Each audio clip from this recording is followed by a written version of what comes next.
Selamat pagi semuanya. Sebelumnya perkenalkan, nama saya Christian Natal Limbong dengan NIM 1103240024, Prodi D3 Teknik Perkapalan kelas 3A. Nah, di sini saya menjelaskan metode proses hand layup dalam pembuatan kapal Evergrande. Nah, mungkin yang pertama saya menjelaskan apa sih itu hand layup. Nah, hand layup itu adalah proses manufaktur komposit yang dilakukan secara manual dengan cara menempelkan serat fiberglass ke dalam cetakan atau mold, lalu mengoleskan resin hingga seluruh serat terintegrasi atau basah sempurna. Nah, mungkin proses ini paling umum dalam pembuatan kapal fiberglass karena murah, sederhana, dan fleksibel.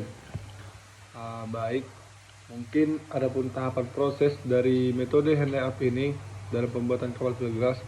Yang pertama itu mempersiapkan mold atau cetakan, dan dimana cetakan ini dibersihkan dahulu, lalu permukaannya diratakan dan dilakukan wax tambah PVA plus again agar tidak lengket.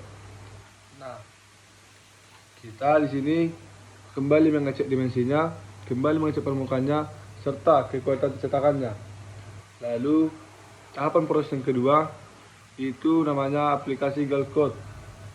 Dan dimana gel coat ini disemprotkan atau dioles pada permukaan mold, pada permukaan cetakan.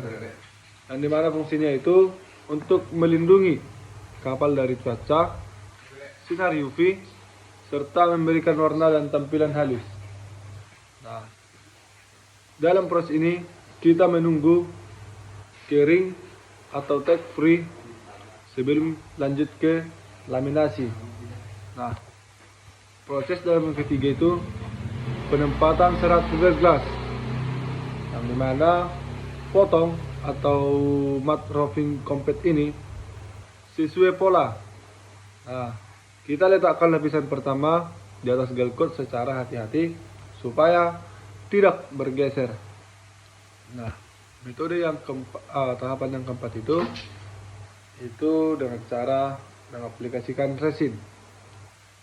Resin biasanya unsaturatnya polyester resin ini sudah diberi katalis MEKP dan dioleskan dengan kuas atau roller.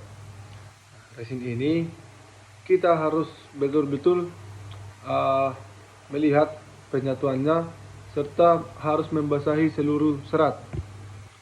Nah, itu untuk proses yang kelima itu namanya kompresi dan penghilangan gelembung. Nah, kita menggunakan roller bubber untuk meratakan resin dan menghilangkan udara yang terjebak. Nah, di penghilangan gelembung ini harus penting supaya mencegah delaminasi dan menurunkan kekuatan struktur. Nah, mungkin itu untuk kompresi dan penghilangan gelembung. Lanjut lagi ke tahapan proses yang keenam, yaitu penumpukan layer atau laminasi bertingkat. Disinilah dilakukan pelapisan berulang sesuai desain ketebalan struktur kapal. Biasanya bagian ini tertentu atau diperkuat seperti lunas kecil, lunas atau keel, samping kiri kanan, area dek, buritan, serta haluan. Yang ketujuh tahapan prosesnya itu curing atau proses pengerasan. Nah, setelah laminasi selesai, kita biarkan kering dulu atau mengeras alami kurang lebih 24 jam atau sesuai kondisi. Nah, di sini perlu diperhatikan jangan terkena air atau debu selama proses berlangsung. Nah, tahapan yang ke-8 itu namanya demolding. Produk dari cetakan atau kita bersihkan sisa parting agent tadi. Lalu yang terakhir itu tahapan finishing. Nah, disinilah pemotongan sisa laminasi, sisa grinding permukaan kasar, pengoboran, pemasangan rangka internal, dek, serta pengecatan finishing bila diperlukan. Mungkin itu tahapan-tahapan proses dari awal hingga akhir dari metode proses hand layup dalam pembuatan kapal fiberglass. Nah, mungkin sedikit saya paparkan juga tentang kelebihan proses hand layup ini.